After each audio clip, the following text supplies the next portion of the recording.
En 1970, après avoir remplacé Jean Lesage à la tête du Parti libéral du Québec, Robert Bourassa va devenir premier ministre du Québec. Ça va être donc pour lui, ça sera le premier de deux passages au pouvoir. On va voir qu'il va revenir au pouvoir en 1985. Mais donc, de 1970 à 1976, Bourassa va diriger les destinées de la province. C'est quand même pas inintéressant. À 36 ans, en 1970, il devient le plus jeune premier ministre de l'histoire du Québec. C'est encore vrai à ce jour. Et c'est sûr que durant sa première année, ou en fait les premiers mois de son mandat, ben, il y a eu à faire face à une crise majeure. C'était la crise d'octobre. Et ça va faire l'objet d'une capsule différente. Mais donc, pour le reste, ben, ce qu'on voit en 1970, les libéraux, après 4 années passées dans l'opposition, ben, les libéraux reprennent le pouvoir. L'Union nationale avait formé le gouvernement entre 1966 et 70. Et en 1970, les libéraux n'ont pas de mal à reprendre le pouvoir. Donc, c'est une victoire assez convaincante. Ils remportent 72 sièges sur les 110 à l'Assemblée nationale. Mais ce qui est intéressant de voir à cette élection-là, c'est l'arrivée du Parti québécois. Le Parti québécois, ben, sur les 4 partis qui font élire des députés, le Parti québécois termine quatrième, ne font élire que 7 députés.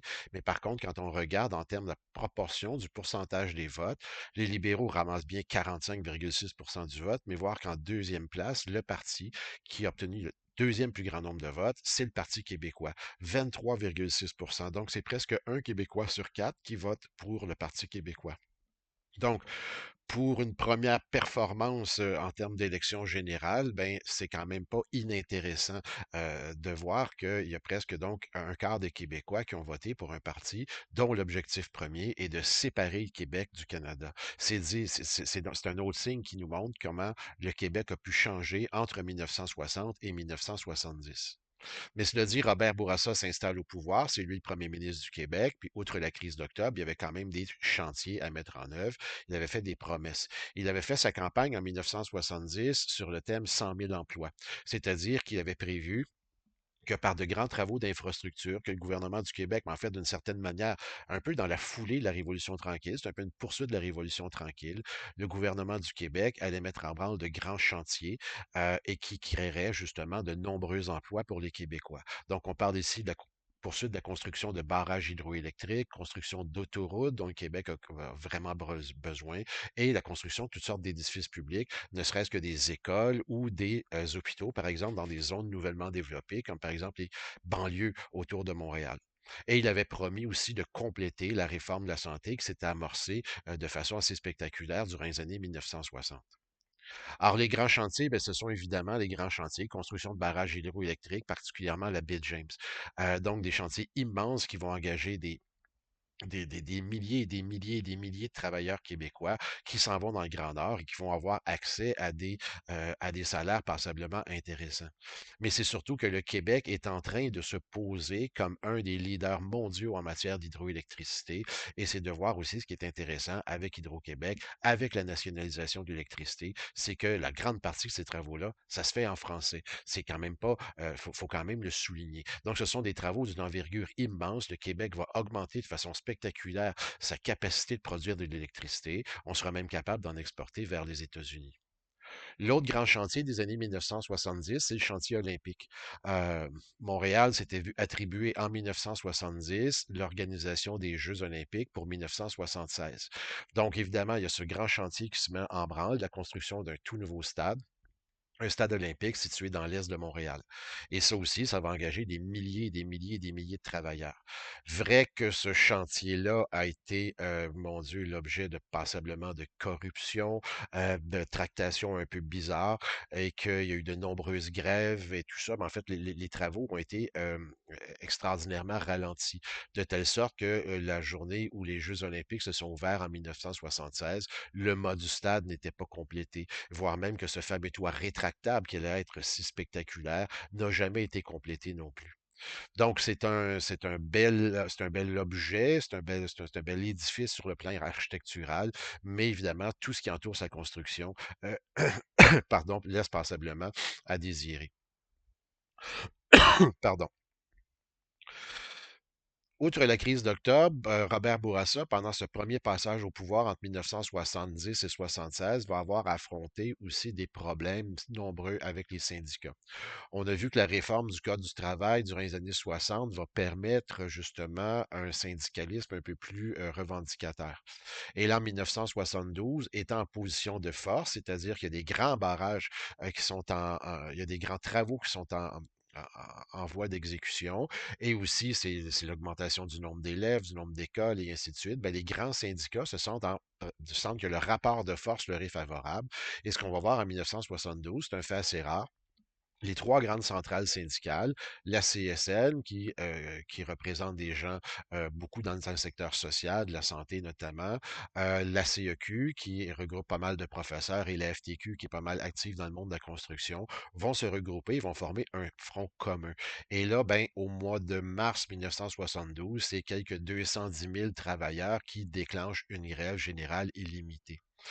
Bon, il y a plusieurs demandes, mais essentiellement, au cœur des demandes justement que faisaient ces syndicats, c'était une augmentation de salaire de 100 $ par semaine. Donc ça, c'est quand même spectaculaire. Pendant peut-être 1 ou 2 semaines, le Québec est passablement paralysé par ces grèves-là. De nombreuses manifestations dans les rues vont, vont vraiment secouer justement l'État québécois, voire même que le gouvernement du Québec va ordonner une loi spéciale, la loi 19 en 1972, qui va forcer le retour au travail de tous ces travailleurs-là. Et les chefs syndicaux vont défier justement la loi et vont demander à leurs travailleurs de ne pas rentrer au travail.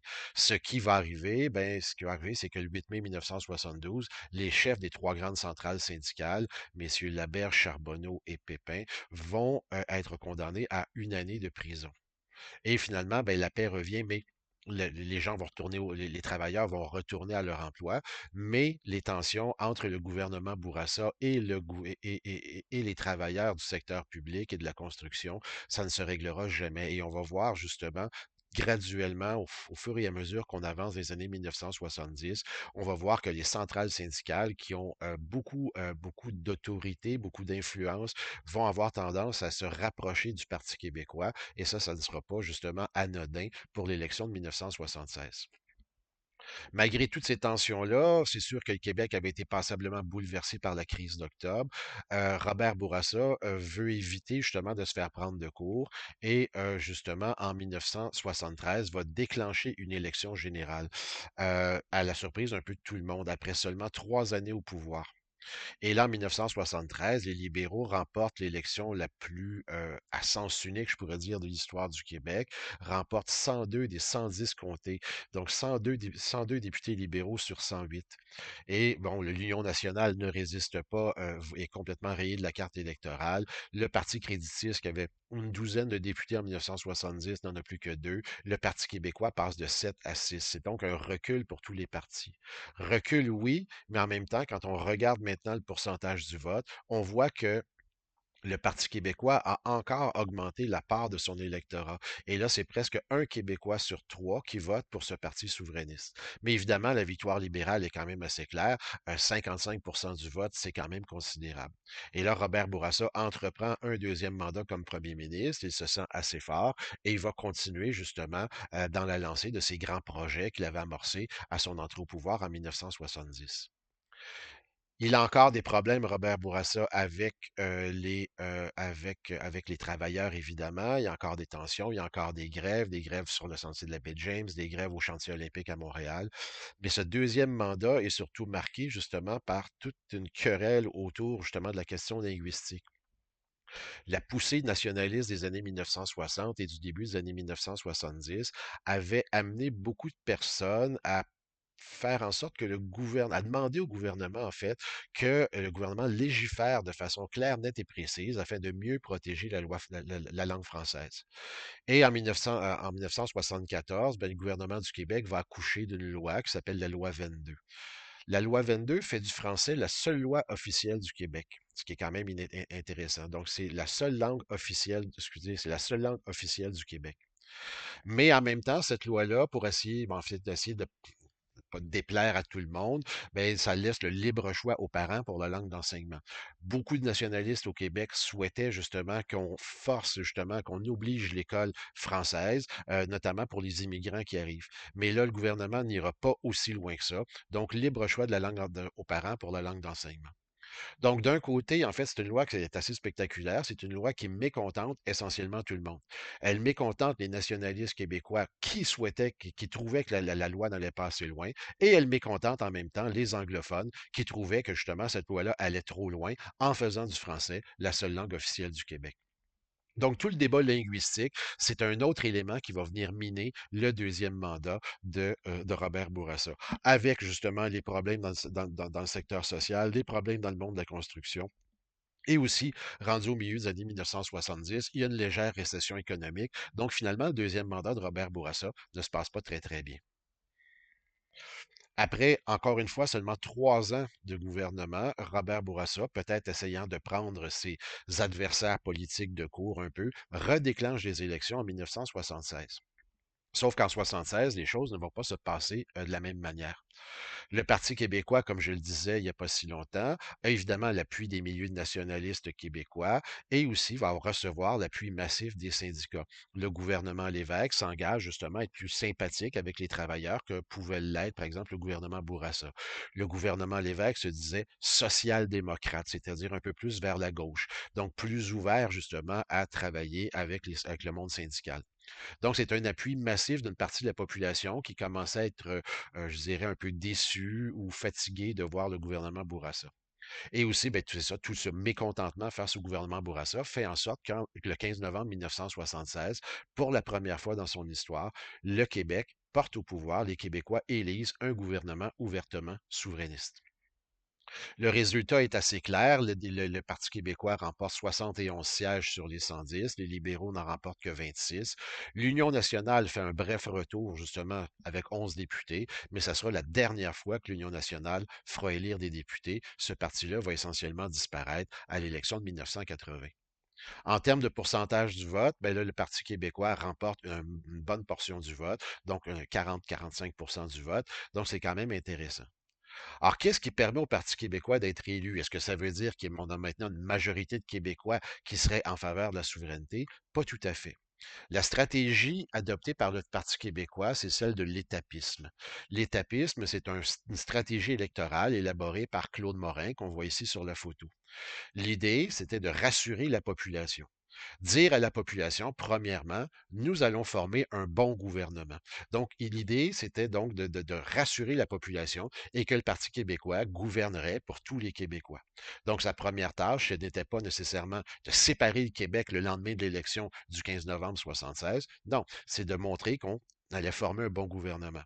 Ensuite, justement, en formant un très bon gouvernement, ben, graduellement, c'est dans cette stratégie de l'étapisme, y aller étape par étape, ben, probablement que de plus en plus d'électeurs pourraient se rallier à la cause souverainiste. Et troisième étape, éventuellement, quand de plus en plus de personnes se seraient ralliées à la cause souverainiste, ben là, à ce moment-là, il y aurait la tenue d'un référendum sur la souveraineté. Donc, cette stratégie-là semble avoir fonctionné pour l'élection de 1976. Et là, le Parti québécois se met à la tâche, former un bon gouvernement.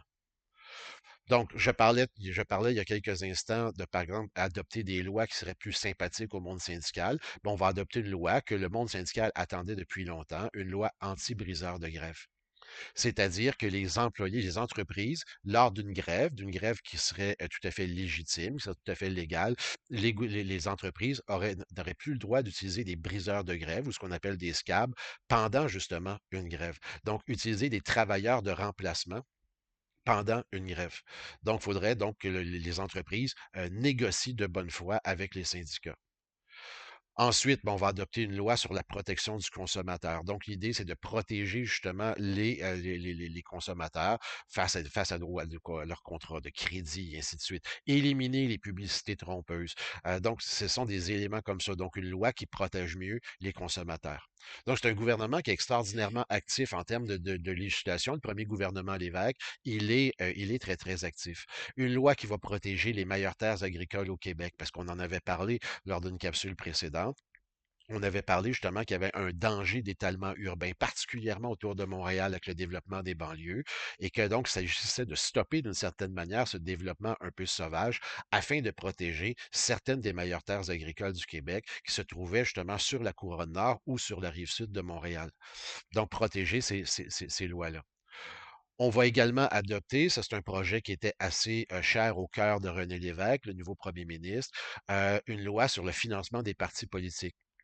Faire disparaître une fois pour toutes, souhaitait René Lévesque, ces espèces de caisses politiques, ces espèces de caisses électorales un peu occultes sur lesquelles on n'a pas droit de regard. Donc, on va limiter la contribution à des partis politiques à 3 000 $ par individu. Et qu'on dit clairement aussi dans cette loi-là que les entreprises n'auraient pas le droit de financer des partis politiques. Donc, ça, c'est une loi qui est quand même assez révolutionnaire. C'est sûr qu'aujourd'hui, on a resserré encore davantage, mais pour l'époque, c'était une loi qui était assez poussée et je dirais que c'est une loi qui était assez unique aussi en Amérique du Nord. Et on va créer aussi un poste de directeur général des élections au Québec afin que justement le mécanisme électoral se, se déroule de la même manière partout à travers le Québec, dans tous les comtés. On va créer la Société de l'assurance automobile. On va pour la première fois accorder des congés de maternité payés pour les mères qui voudraient avoir des enfants. Donc, comme je vous l'ai dit, donc c'est un gouvernement qui est très actif dans tous les secteurs, dans le secteur économique, secteur social. On réforme aussi le système politique. Mais la loi peut-être qui va faire le plus jaser de ce premier gouvernement, c'est la fameuse loi 101. On avait bien tenté en 1969 avec le gouvernement de Jean-Jacques Bertrand euh, de légiférer sur la question linguistique. Ça avait créé du mécontentement. Même chose en 1974, on l'a vu avec la loi 22 de Robert Bourassa. Le Parti québécois va aller plus loin. L'objectif, s'agit de travailler, s'éduquer et afficher en français. Le maître d'œuvre de cette loi-là, c'est le ministre Camille Lorrain, qu'on voit ici à l'écran, en fait, qui est loin d'être le favori finalement du monde anglophone au Québec. Travailler, s'éduquer, s'afficher en français.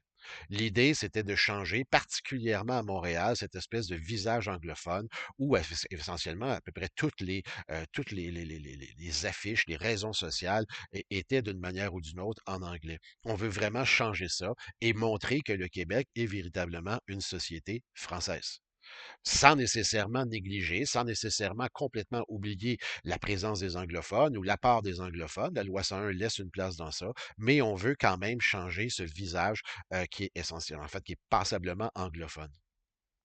Donc, le préambule de la loi dit que l'Assemblée nationale est résolue à faire du français la langue de l'État et la langue et de la loi, aussi bien que la langue normale et habituelle du travail, de l'enseignement, des communications, du commerce et des affaires. Bon, écoutez, c'est pas que les anglophones vont perdre tout, pas du tout. Ils vont conserver leur réseau scolaire, ils vont conserver leurs hôpitaux, mais les immigrants, par exemple, les nouveaux arrivants au Québec à compter de maintenant, devront aller à l'école française. Ça, c'est un truc qui est clair. Si on veut envoyer nos enfants à l'école anglaise, il faut qu'un des deux parents ait été éduqué en anglais. Bon, donc tout n'est pas fermé, tout n'est pas perdu pour les anglophones, mais c'est sûr que ça donne un choc. Ça veut dire que des entreprises devront justement changer leur raison sociale, devront changer les affiches devant leur commerce afin de montrer qu'il y a que le Québec est une province bel et bien française. Mais c'est sûr, c'est clair, net et précis que c'est une loi qui va secouer, c'est une loi qui va ébranler beaucoup de monde, qui va en fait qui va créer beaucoup de mécontentement, particulièrement dans la communauté anglophone, surtout les anglophones de Montréal. Bon, donc le Parti québécois, comme je l'ai dit, est très actif sur le plan législatif entre 1976 et 1979. Et donc, tout ce qu'attend le Parti québécois, c'est de trouver le moment propice pour déclencher un référendum sur la souveraineté. Le moment qu'on attend, évidemment, c'est parce que le principal adversaire du projet souverainiste du Parti québécois, c'est Pierre Elliott Trudeau, le premier ministre du Canada.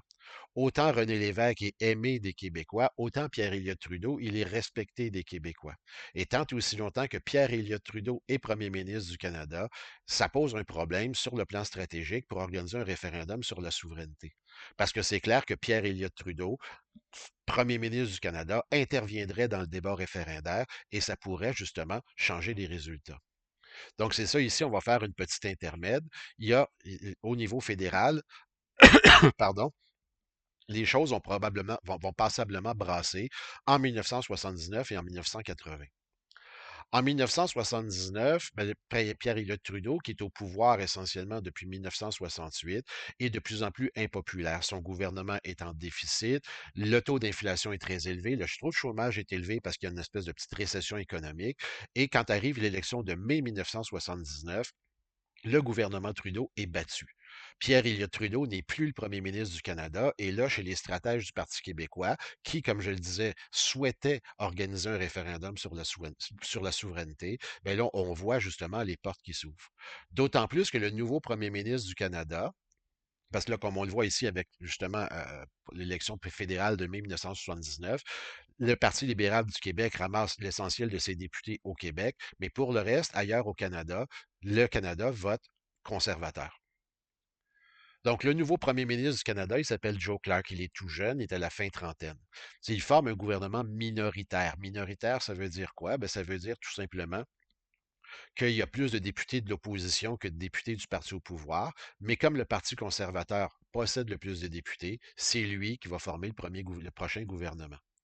Et d'emblée, Joe Clark, en tant que premier ministre du Canada, quand on lui pose la question, qu'est-ce que vous pensez du référendum possible au Québec sur la souveraineté, il va promettre qu'il n'interviendrait pas dans le débat référendaire. Il dit, le Québec a son mécanisme de consultation populaire, a son mécanisme de référendum, et ce n'est pas la place du gouvernement du Canada d'intervenir dans ce débat-là. Donc, il dit, on va laisser aux Québécois le soin de choisir par eux-mêmes.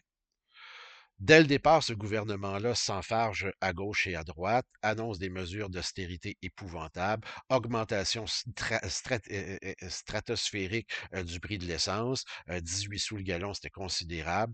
Et donc, c'est des espèces de gaffes épouvantables sur le plan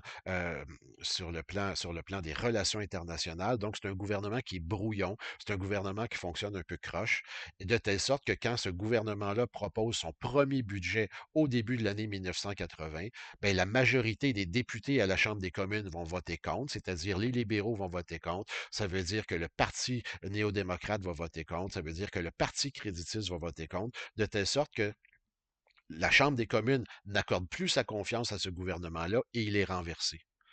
Donc, au début de 1980, on réorganise les élections au Canada. C'est au mois de février 1980. Pierre Elliott Trudeau, qui avait annoncé sa retraite, ben, ressort de sa retraite, se représente comme premier ministre du Canada, se représente comme chef du Parti libéral, et là, va être réélu, va être reporté au pouvoir, et dès qu'il est réélu, lui, il se promet de se mêler de la campagne référendaire. Donc, le Parti québécois, entre-temps, avait amorcé le processus de déclenchement de son référendum. Donc, tous les éléments sont là. Ça va être l'affrontement ultime entre ces deux individus qui ont marqué toute une génération de Québécois, c'est-à-dire René Lévesque et Pierre Elliott Trudeau. Entre février 80 et mai 1980, ça sera l'affrontement entre ces deux individus sur justement l'avenir politique du pays, l'avenir politique du Québec.